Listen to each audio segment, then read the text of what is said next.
All right, folks, y'all ready to get started on the last part of the day? We got a woo over here. Is that the only one we got? Okay, EKU is going to keep us going. All right, folks, let's go ahead and get started. Y'all good with that?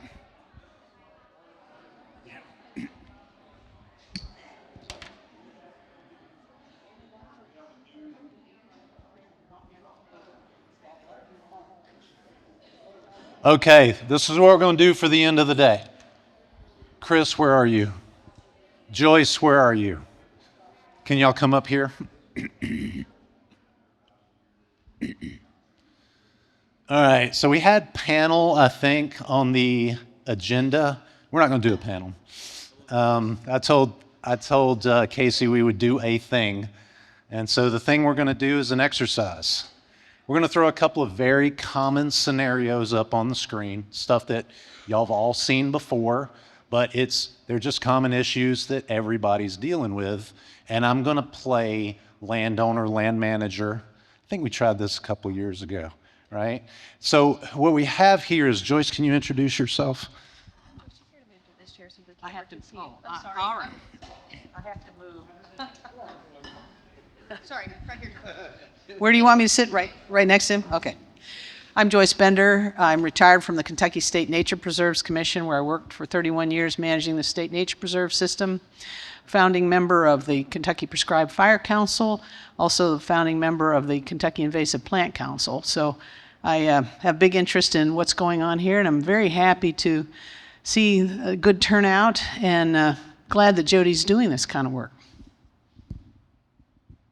Hi, I'm Chris Will. I'm a consulting forester. My company's Central Kentucky Forest Management.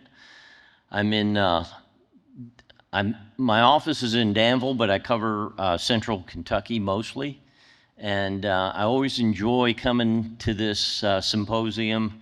I think it's a great mix of folks, and I always enjoy the discussions and how invasive species control and forest management work hand in hand. One more question for each of you before we move on. Tell me, I have high confidence in these two, in their level of experience. Tell me why that's true. Just brag about yourself. It's going to set the stage for why they're in front of the room. I know his secrets, that's why.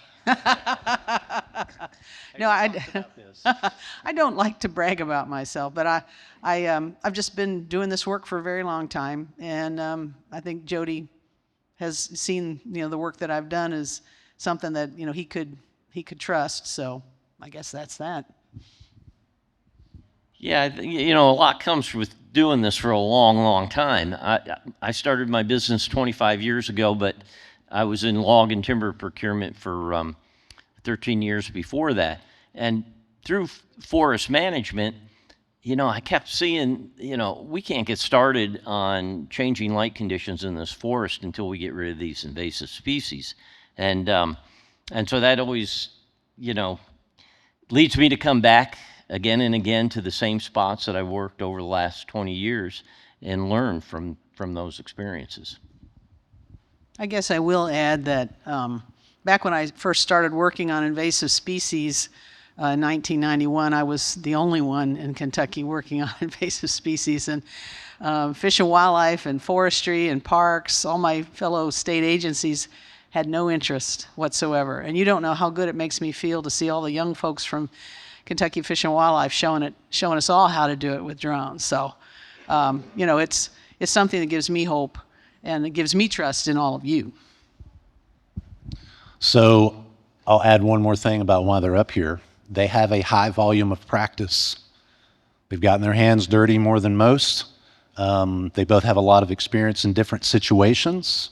And really the folks you want teaching you and training you have broken lots of things and have learned how to break fewer things. None of us stop breaking things and making mistakes, right?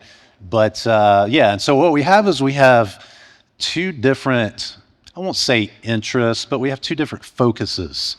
Like Joyce has worked in habitat management, especially like T&E species management and things like that for a long time. And Chris has he works predominantly on the commercial side of things. But what I like about both of them, there's plenty of things where they meet in the middle, even if they don't know that yet. So in a way, I don't know, maybe we'll see a little bit of a fight up here. I kind of hope that a little bit, right? But we're all grown-ups. And y'all are going to be the hype people for something you agree or disagree with, right? Yeah. Okay, anybody else is welcome to join us. So what we're going to do is we're going to just go through a couple of very common scenarios, and I'm going to set the stage, and I'm just going to ask a simple question. How do you fix it, and what do we need to know about this?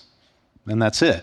And then after a couple of scenarios, I'm hoping that some of you who are also experienced in the room, I know this because I know who's in the room, right, will pitch in. I would like us to keep our comments on applying management practices. That's what I'd like. Unless the one allowable there is, how can you screw this up? We do need to ask that question. I think that always needs to be asked in training. How can you mess this up, right? Okay, let's get started. This is what we've got. We have a public park in central Kentucky. About 10 acres of it's woodland. There's one multi-use trail that goes through this. Let's presume that there's new park management that's enthusiastic about getting stuff done. And maybe there's some vocal neighbors also that want the natural area transformed. Let's presume that none of them know anything about this. They just know what they want. They don't know what's accurate.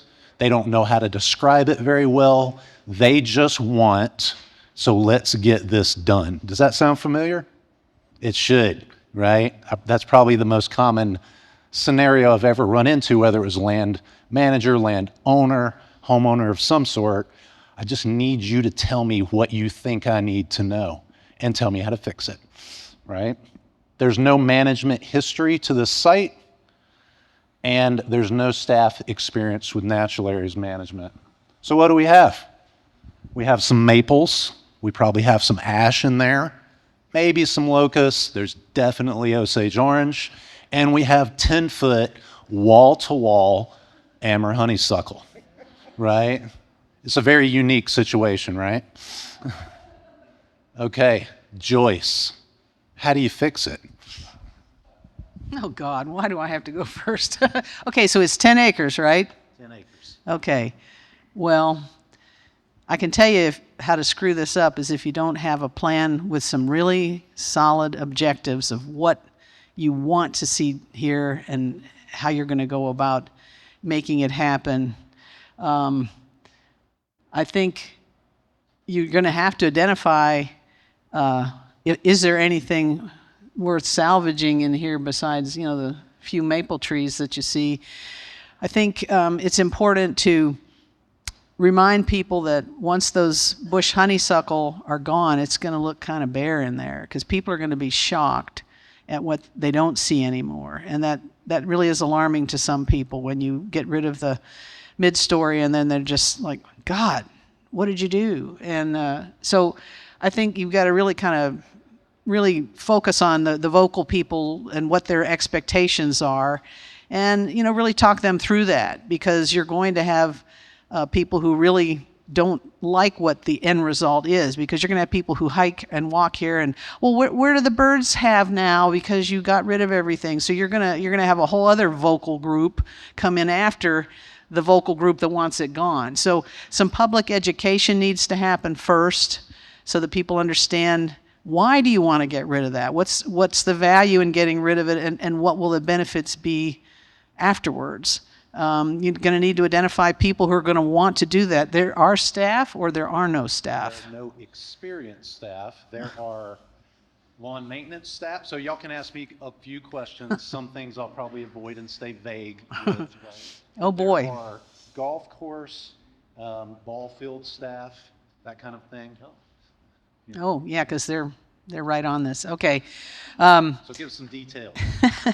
So with your, staff that knows how to mow, they're going to look at this and go, well, I can't get my mower in there. So then you're going to have to talk to them about, well, this means, hard work, backbreaking work. Get down with a chainsaw and do some cut stump treatment. So I guess you're going to have to talk to the supervisor about what's expected.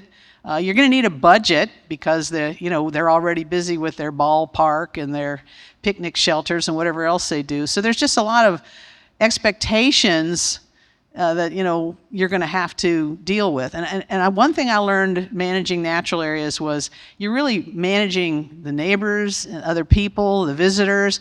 You'll have places where you put paint up to mark the trail route, and you'll have people bitching because there's too much paint. You'll have other people bitching there's not enough paint. So you're going to have people who, whatever you do, they won't like what you've done. So thick skin is required, and don't take it personally. So there's just a lot of psychology as well as ecology that has to go into what you're doing on this property. And 10 acres. This seems like a lot of work for 10 acres. But if the local people really like it and you can get them behind you to do the work, do some training. It's been done at Floorcliff on a much larger scale, but there's good people out there that want to do the right thing, want to get trained up right and do it right. So, identify those people so that you can do some trainings, get the encouragement of the higher-ups that are in control of those guys that mow and do the ballpark stuff, because they're the ones that are going to get complained to it when you're telling the ballpark guy, hey, you're going to have to get a chainsaw and go over here and do this. There's a lot to this. It's not as easy, and it's only 10 acres. So I'd like to hear what Chris thinks. Okay. So this is completely outside my area of expertise, and that's never stopped me from giving my opinion before, so I'll start with that. So most of the time I'm working with a private landowner and their family members, and for the most part there's continuity there's agreement. But you're wading in, this is as much about people management as it is about forest management. And so the first thing I would do is get everybody sitting down at the table, the staff, whoever's the manager, and those vocal neighbors, and start talking to them. And the most important thing I can do when I start something like that is just sit back and listen, because you don't know what they're looking for. And we know what the management prescription here is. It's going to be some type of cut stump, and there's going to be a lot of cutting and dragging and coordinating of people. But you're going to have to get the buy-in of this group, and nobody's going to want to listen to the local expert when you start cutting stuff down. That group of people is going to become your advocacy in getting this done and getting some cooperation. So I really do believe that we know what to do in these situations, but to make it a success, we got to get the buy-in of the group. With that said, is it fixable? Is it what now? Is it fixable? Can you fix this? Yeah. Can you fix Yeah. it? Knowing what we know about the site, the land management, what a park does or does not know, is this going to happen? It can if you have the right people who are willing to commit to getting it accomplished. We sat in this room a few weeks ago and honored local parks volunteers from Fayette County who knew what it was about and did it anyway. So I think, yes, you can fix it, but it's a lot of work, and you do have to sit everybody down and talk about expectations, a time frame within which it can be accomplished, and the nuts and bolts of where's the cut material going to go. And but yeah, you can fix this. And the one thing you have to think about is how willing is everybody to do what it takes to get it fixed, and where's the funding coming from? Because if it's the monies to fix a ball diamond and keep up the park pavilions, it's not likely it's going to come from here. But maybe some of those vocal people who want to see this done will put money where their mouths are. I suggest a 1 acre trial first season, let people look at it and see what the feedback is, because there's a cost benefit here. Do the people appreciate the work and effort and the financial commitment to that 1 acre? If they're not, if there's no buy-in from the community, it's probably not going to happen right then. So I'm always amazed that once I'll do a lot of projects one piece at a time. We've got an overwhelming bush honeysuckle problem. Let's work at this area around the cabin. And if it changes your mind when you see the difference, that's either your motivator or it tells you you're not going to move forward on the bigger 80 acres that you got behind the cabin, right? So it's a big project. You need some sort of incentive to do it. See if 1 acre works for you. And definitely a picture's worth 1,000 words. When I first started doing prescribed burning at this one site in Logan County, the neighbors were furious, absolutely furious. They sat across the road and watched us burn this black. And the lady really was ready to call Frankfurt and have my job. But then and she didn't say it to me, she just stewed. And then her husband said, let's just see what happens with these people. And of course it greened up. They started seeing more wildlife. They got to see flowers that hadn't been in there in a long, long time.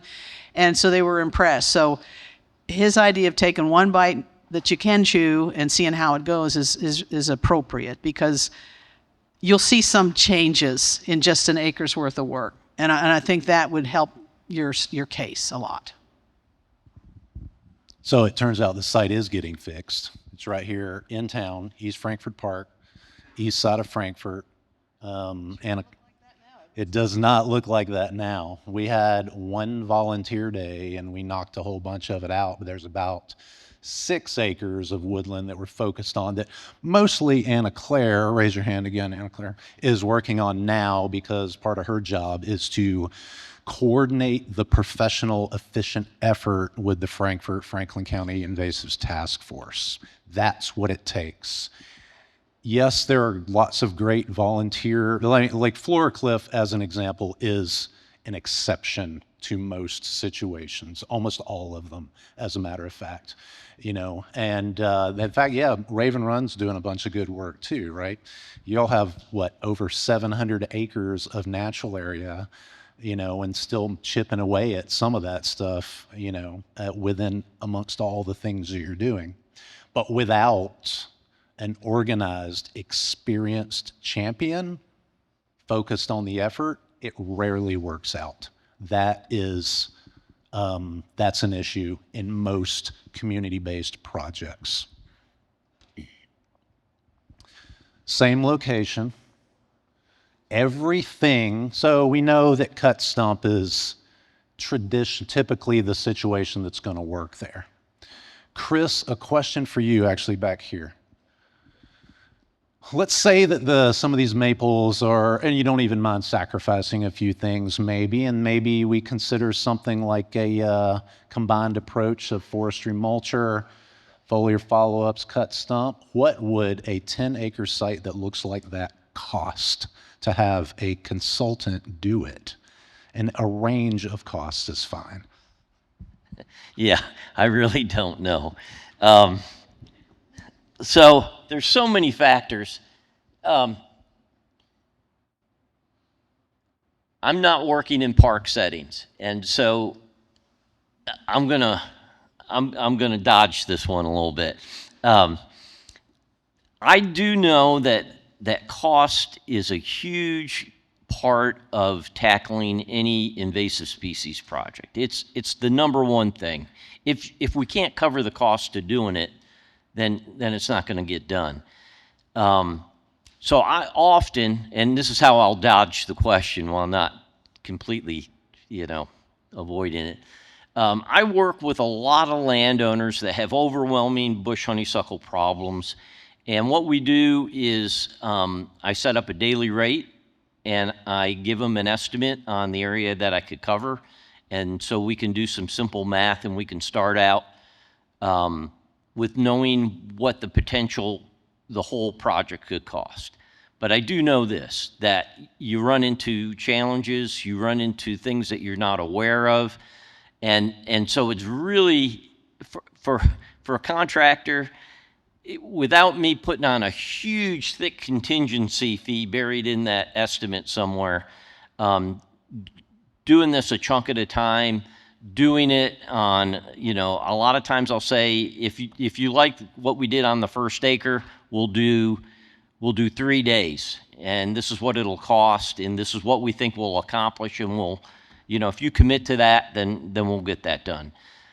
It's really, really, really difficult to estimate some of these project costs, and then you throw in on a city park where there might be other insurance obligations and other things that have to be taken into consideration. And so out in my realm, when I'm dealing with one private landowner and myself and my crew, I can control those costs in small pieces. I'm way outside of my area of expertise when we start talking about working on municipal properties. So there you go, Joyce. Oh, don't ask me about the cost of that. We're doing it with just folks. You might want to say something about what that price tag would be. I'll weigh in. Okay. I mean, this site is a minimum of a few $100 an acre, minimum, right? And it'll get bigger. Do you want it chipped? That's almost going to double your cost. Do you want the stuff left on site, just simply dragged off?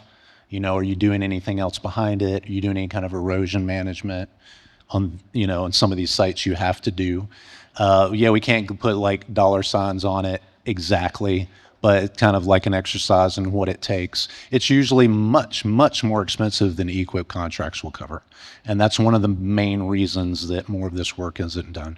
Other than, like EQIP is competitive and there's always more applications that go into those programs than applications that are, accepted. But yeah, it's extremely expensive, Something to add to that.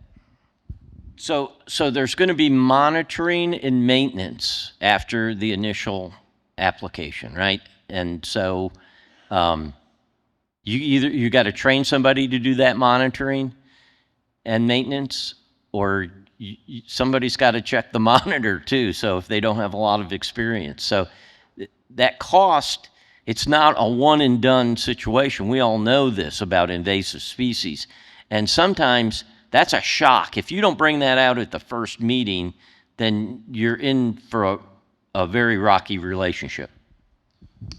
We're not going to make it through all the pictures because I want to give you all time to weigh in, ask questions, make suggestions, talk about goals and values for a site that we're not necessarily going to cover. But I do want to address winter creeper real quick. How do you kill it? Who has successfully killed winter creeper in the room at any kind of scale? And how did you do that? What's that? Spray it in January and February. Spray it in January and February. You said with triclopyr, do you know what triclopyr product you were using? Triclopyr 3 or 4, or big jug of stuff? Yeah. Typical rule of thumb, though, if you can use triclopyr 4, use it. If you can use an oil-based surfactant like methylated seed oil, use it. If you're spraying in cooler seasons, increase your concentration if the label will allow it, right? So, and it's going to be a repeated effort. This is more of a, that's not really a tributary, right? But it does often grow next to them. So that will also affect the herbicide that you can use. And it'll also affect the surfactants that you can use and other adjuvants. We're going to scoot through these. No, that is East Frankfort Park in Frankfort. Yeah, but there's plenty of that at McConnell Springs, right? Yeah, or at least used to be. All right. Let's go through 2 more kind of quickly. That way we have a little bit of time. All right. Different scenario. You got 100 acres. It's a nature preserve that is owned by a nonprofit. Let's say it's Central Kentucky again. They've got $20,000 in grant funds for restoration. They want to see the whole 100 acres transformed into a pristine environment, right? We're still red flag already, right? There are rare plants on the property. They don't know where they all are. They just know that somebody local has shown them a population or two. native plant communities in the understory. Predominantly, I'm referencing herbaceous woodland plants. Things like, let's see, maybe bloodroot, maybe wood poppies, those typical things that will be on the verge of impacting when you can spray during the growing season, right? Including into summer. Mixed invasive shrubs and vines throughout. So the composition's similar in pockets to what we saw here. Maybe there's some of that. Let's just say it's under everything. And then you've had things like scattered honeysuckle and so you've got basically these different units that have different levels of different compositions in different places, right? So knowing that, and knowing that these are not professional biologists, even though they may manage a nature preserve, knowing that they have some money, but not the vaguest idea of what it takes. I don't think anybody would expect $20,000 to transform 100 acres, regardless of your experience level. But they want to get as much as they can out of it, so how do you fix it? Well, that's Chris's turn first. Okay, I'm getting my calculator out. So the first thing that you're going to need is an inventory. And this is going to be a little more, because of the rare and threatened plants that are on the site, I'm going to have to, if this is brought to me, I'm going to have to get some additional expertise on that. And so that's going to be part of that inventory cost. I'm going to want to know where those plants are located. We're going to go out there and flag and identify them. Also going to bring applicators who might be working on the removal of the non-native invasive species, bring them up to speed on the ecology and life cycle of those rare plants. And so we'll probably have two different approaches. It'd probably be a little more aggressive approach on the invasive species. Once we've got our inventory, once we have good maps and we have some field identifiers, then we can be very aggressive in controlling those non-native invasive species in those areas where we don't have to worry as much about these rare plants. And then we're going to have probably a gentler, kinder approach in and around these rare plants. And that's the approach I would take. That $20,000 will go fast. It sounds like a lot of money, but this is going to take some time and some expertise. And again, there's going to be monitoring and maintenance. And even, on a project of this size, 100 acres, doesn't sound huge, but man, you got to keep after it. You got to figure out, is the canopy dense enough to inhibit these things from growing back? Do we have an adjoining landowner that's contributing to the problem? You got to not only figure out the short term of solving the problem, but you got to figure out what's the root of the problem. I think one thing to think about when you're dealing with a site that has some rare species and still retains some semblance of a natural community structure is, what the hell went wrong that it got so invaded? So before you even get going on, well, we're going to get this product and we're going to put it here and there, it might be good to just kind of look at the 100 acres and say, what are the disturbance histories that allowed all of this to get in here, and are they still occurring, and should we be doing something else before we get in here and start whacking at all these weeds? And that's something that I don't think we always stop and think about. We're just like, oh, the problem, and focus on the, kill. And you want to maybe go, what went on here? Because if you have a place that was harboring rare species, it was intact and stable at one point. So something's going on. And you do look at the surrounding lands and you see, is this my source?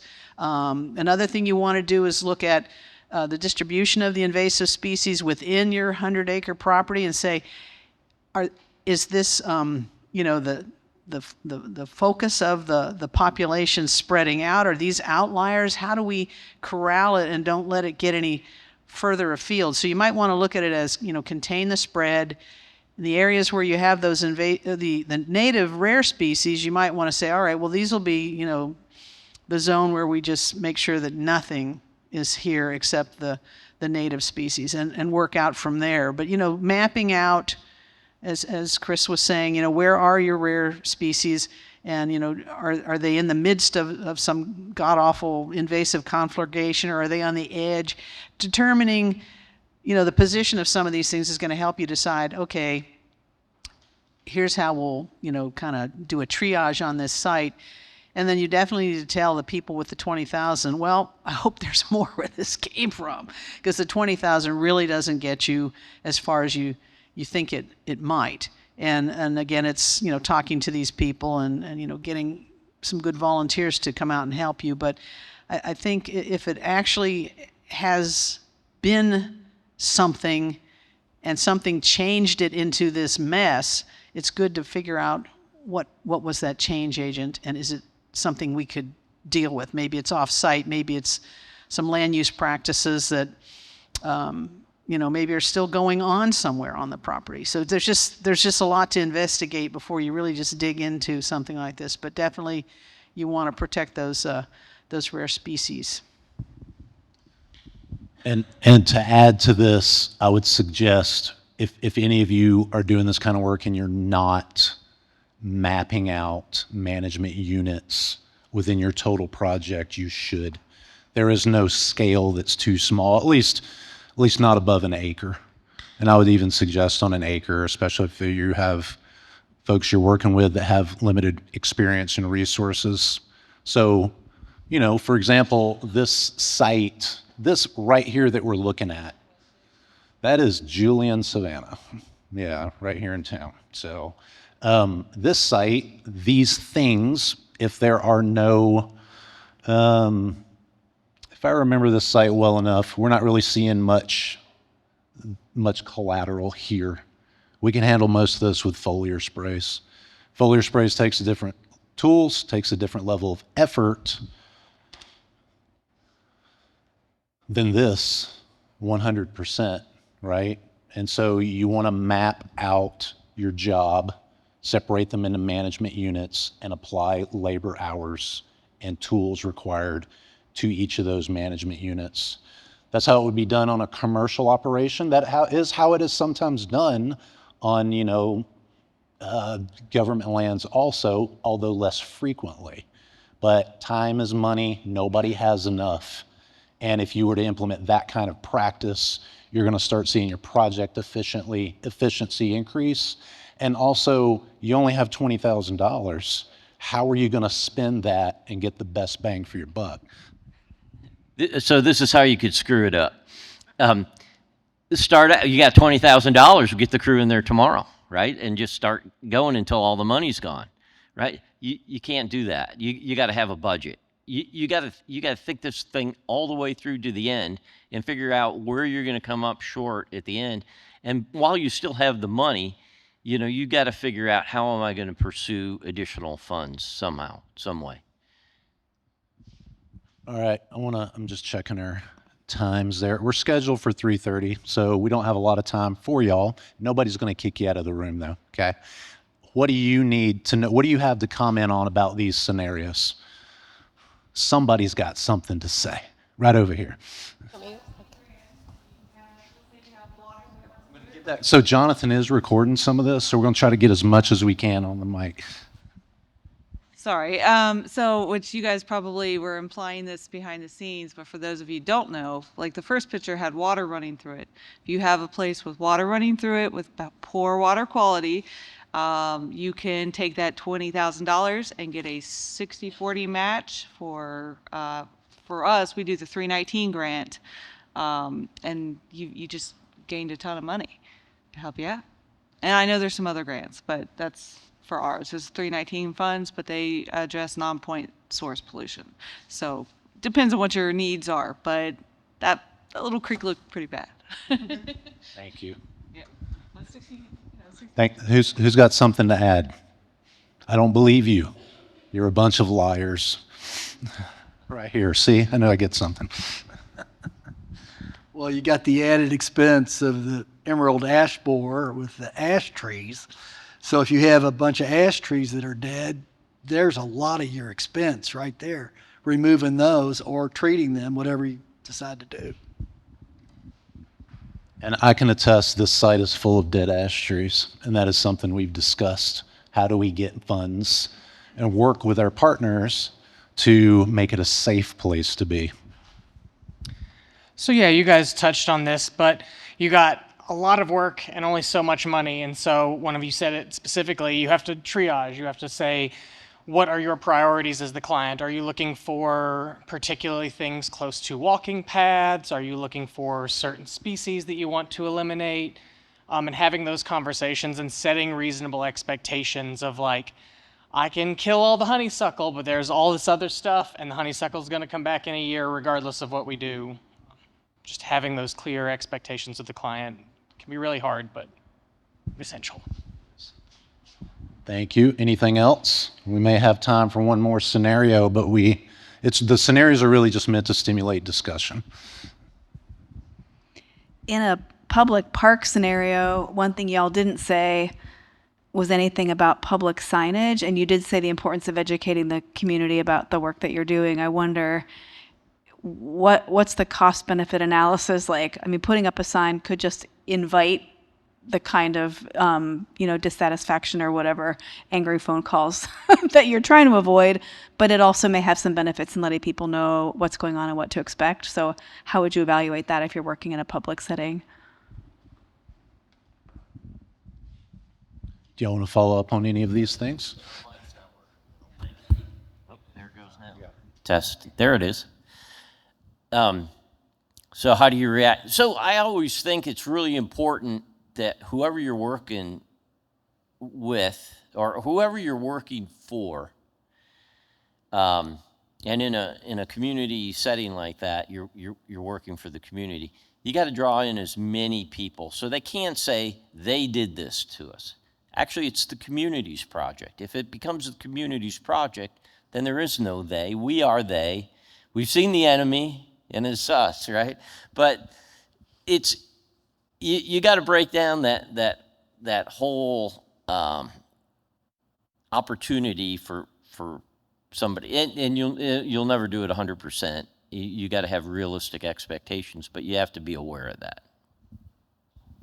I did say that maybe not as directly as I could have when I first was speaking about, expectations of the community. You can do some good by having local radio station talking about, hey, our park is going to have this big project. Come on out and see it, or come on out and help. Articles in the newspaper before you get started, some pictures, after, during, Facebook, whatever else social media that will get to the people that are out there. But it is important that the community is not looking at it as, look what they did. I agree, totally. All right, we got one more. This is going to take us over a few minutes. We have that. Got a riparian reforestation site, 20 acres. I just made that number up, really. But let's say 20 acres. Trees at this point are about 2 years old, maybe 2-3 years old, planted on 8 by 10 foot spacing. Site prep was only mowing. And this site, it is moist, high Johnson grass competition. That's a real project right there. Does this look familiar to anybody? Okay. All right. Is that one of the planted trees? It is. So the trees are in the ground. Trees are in the ground. So how do you fix it? Oh, I'd fire the guy that didn't do the prep right. I mean, what a disaster. Was it you? I was involved, but I was not. You're fired, man. Yeah. Well, I was involved, but I was not an on-the-ground component of this. I'll speak to this scenario after we're done. Okay, boy, that is a mess. Look at the Johnson grass and the poor tree. You would never in a Johnson grass field just say, well, I'm going to just mow this and stick plants in the ground. I mean, that's the recipe for absolute disaster. So, yeah. So after you've fired the jackass that did this, then you have to decide, all right, what are we going to do? And I'm sorry if the jackass is in the room. Okay, good.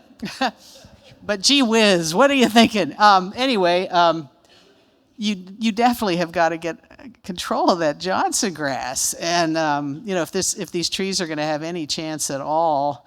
And I have luckily in my career been working in natural areas that aren't these infestation sites. So I'm going to turn it over to somebody who probably works more miracles than I ever had to. I don't know where that person is. I'll just start by saying this. I probably discourage more people from planting trees than anything else. And if somebody is persistent, I know a few good people to call to help them with that. You got to realize that this is really tough to plant hardwood trees in a lot of our environments. And it requires, if you go to the University of Kentucky and pull out their research paper on hardwood plantations, it'll just terrify you. And it's about 3/4 of an inch thick, and it's all about site preparation, because that's what it's all about. And so many people have this fantasy that they stick trees in the ground and everything's going to change. And it's just a really, really expensive, it takes a lot of expertise, and that site preparation is everything. So how do you fix this thing? I don't know. I mean, you're probably going to have to try and do some mechanical work around those trees that are present. They look like the trees are actually doing well, but I don't know how long they've been there, and there might be time for them to fail yet. But planting trees takes a lot of effort, and once they're in the ground, that effort is only just begun. It actually starts well before you even buy the trees. That site preparation is everything. So, I'm sorry to say that I don't know what to do. If it were me and I had to do it, I'd probably start with some sort of, mechanical removal of the vegetation around those individual trees. You got to start somewhere on this. But then you're going to have to come up, with a good long-term solution for kind of controlling that. You're not going to get rid of the ground vegetation until you get close canopy. So we don't even know what the species composition of those trees are. Are they capable of actually closing canopy? Are they a bunch of redbud and dogwoods, or are they oak trees and hickories? Honestly, I don't remember the details. That's kind of an old pick. Well, I could add one more thing, and this is a true story, and it's always good to give you a true story. Years ago, the Nature Preserves Commission got a NACA grant, and this is where bureaucracy just makes you insane. And it was to replant a bottomland hardwood forest on ag fields along the Mississippi River. And because of the way everybody dicked around and didn't get us the money in time, we did not have the site prep we wanted. Our forester consultant said, I don't guarantee this job that these trees are going to make it. I'm going to do this because you have this money, you want this done. The time frame is tight with this NACA grant now. So we went ahead and we did this without proper site prep. And there was beautiful rows of all of these wonderful oaks and cypress and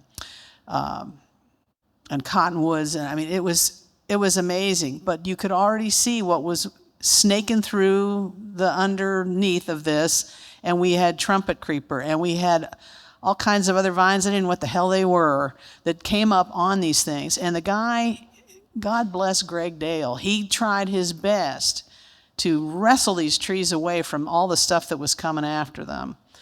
And, we ended up spending more money because, the NACA grant paid for X. And then we came up with some other granting funds through some other entities to continue to do mowing and spraying.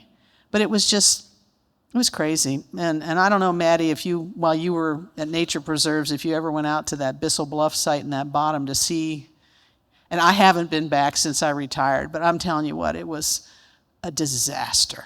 And that's the thing about site prep. You have got to do it. And if you don't get the grant, then you've saved all that money for somebody else to spend wisely instead of throwing good after bad, man. It was awful. It was awful. And I'll just tell you that was one thing that just gave me a sick feeling.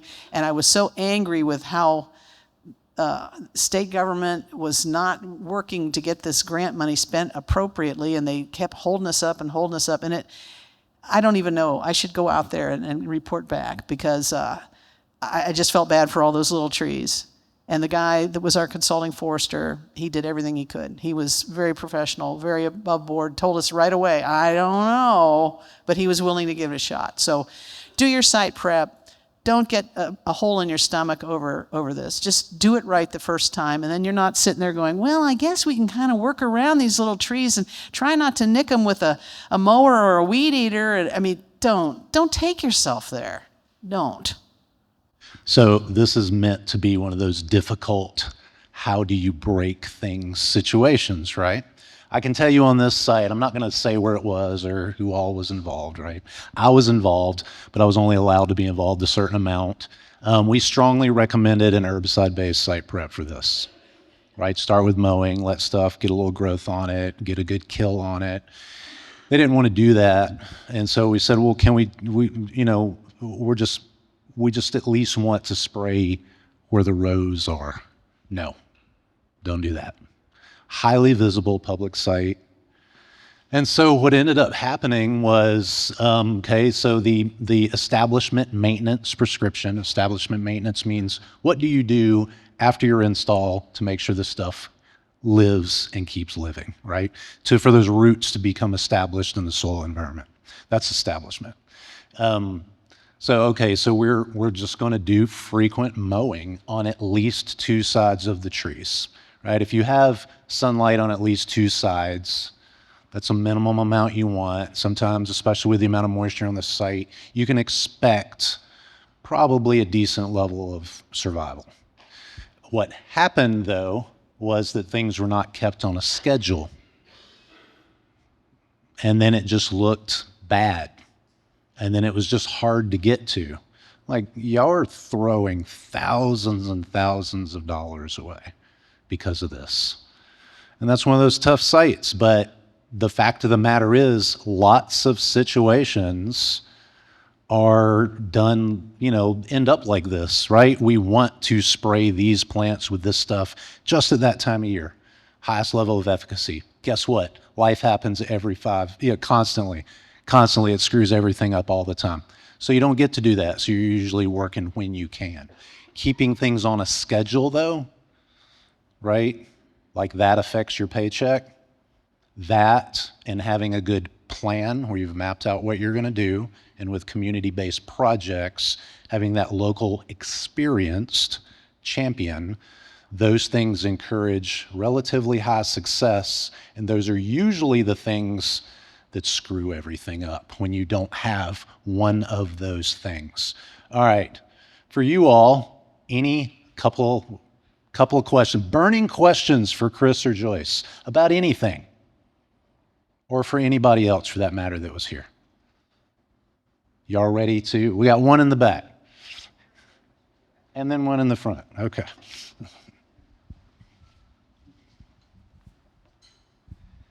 Yeah, so at UDEL on our woodlands, I think I took about 24 people on like a woodland tour, and as usual with a lot of people from the public that have gotten most of their information from Facebook and everything, how do I combat the, oh my God, you're going to use glyphosate on this? Like, there's still some people, they see these wrecked woodlands.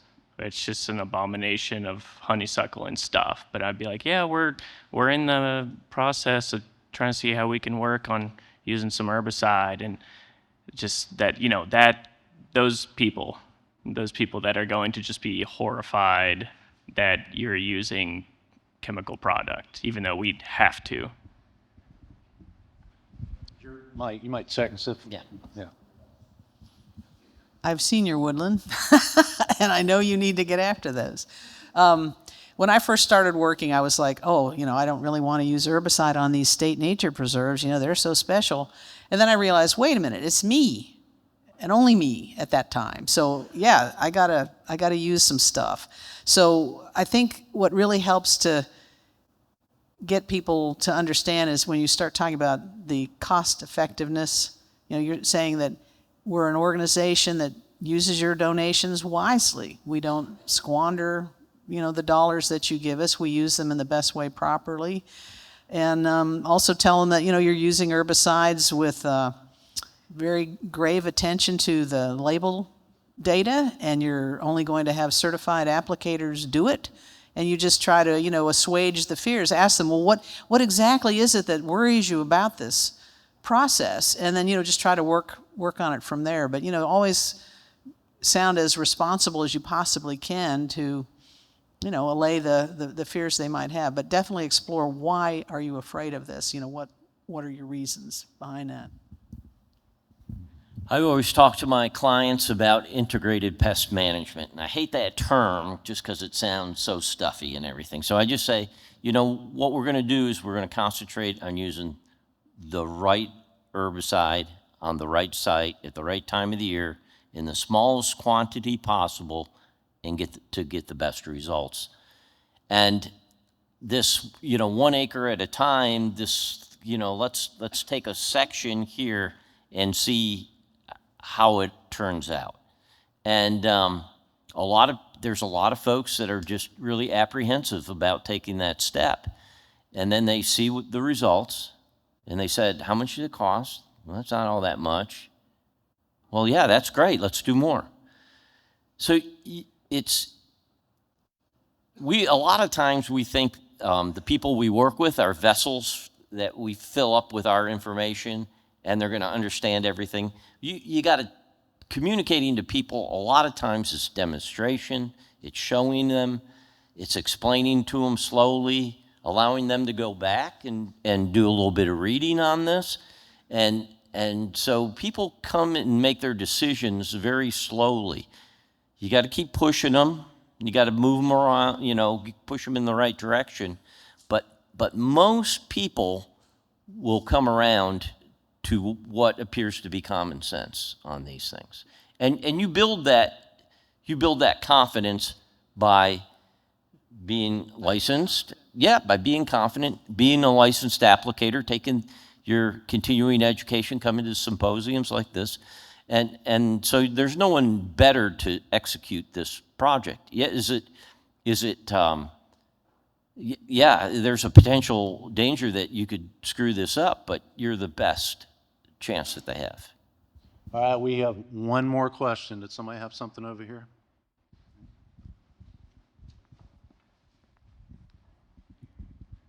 Thank you all. I'll try and be brief.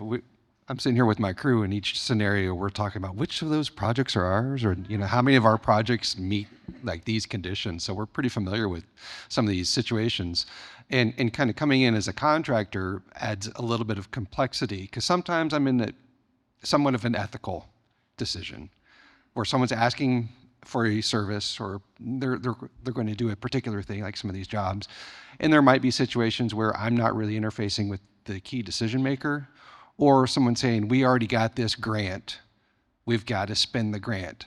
So in the back of my mind, sometimes I've got these challenges of, it doesn't always feel like the right thing to do if I know better, but the decision's already been made and things need to go forward. Like, I guess the question I'm trying to get to is like, how can some of these scenarios be kind of rerouted, or resources kind of been, how do you get those conversations where people might be so kind of railroad focused on going in one direction and they've kind of been thinking about it for years, but how do you kind of get them diverted to something that would be a little bit in their best interest? This is every day. I'm always trying to manage people and their expectations without letting them know that I'm messing with them. so often I get into conversations with people who are filled with all sorts of misinformation or unrealistic expectations, and somehow it's my job to bring them back and try to get, okay, this is what we can expect, and we're working with a limited budget, probably not enough, and these are the potential downfalls. So it's a tough job. It's a people management kind of thing. And I'm sympathetic. It's a business. I'm assuming you're a contractor that, you're not working for a government agency, and you gotta be profitable, and you gotta succeed. But it doesn't hurt for you at the meeting to set the ground rules and say, this is what we feel we can do, and this is where we feel that we'll probably come up short. And maybe it'll motivate somebody to try to fix it before it's too late. I wish I could offer you more than that. You get my sympathy. I feel your pain. For sure. Yeah, I mean, if it's something that's ethical, I think, it stands that, with your men right there with you, you want to be the best example you can for how you hope they're going to be every day on the job. So I would say, well, I think I need to talk to the top dog about this, and, let's arrange a meeting, because, this isn't, I think, the best way to go. And I have a different plan that would be maybe more effective and more successful in the long run. I think honesty is where you need to go. It's just like the contractor who was trying to tell my agency, you don't want to do this. And, because of those restrictions, we forged ahead to disaster. So, save your own self from, doing something you know in your gut isn't what the right thing is, and just say, I need to talk to the top person and explain my position and where I think we could better end up. And I think that's always best, because, you want success, and they want success, or they wouldn't have hired you. All right, that is what we got for you for today. Casey, wrap us up, please.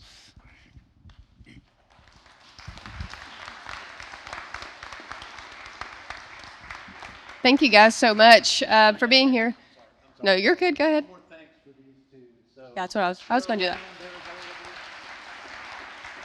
We'll also hear from Chris tomorrow at the end of our session too. So lots more good information coming from Chris tomorrow. Again, just thank you so much to our speakers who came out today, and for all of you guys for being here. I hope that you are safe on your way home. If you're just here today, you're not coming back tomorrow, please don't forget to fill out. Oh, look, Joyce. Don't forget to fill out our survey for today. Please let us know how we can do better next year and how well you liked it today. And then CEUs, those forms are already laying out. Get your 5 CEUs for the day if you need them. So other than that, everybody's free to go. We'll see you all tomorrow. Thank you, guys.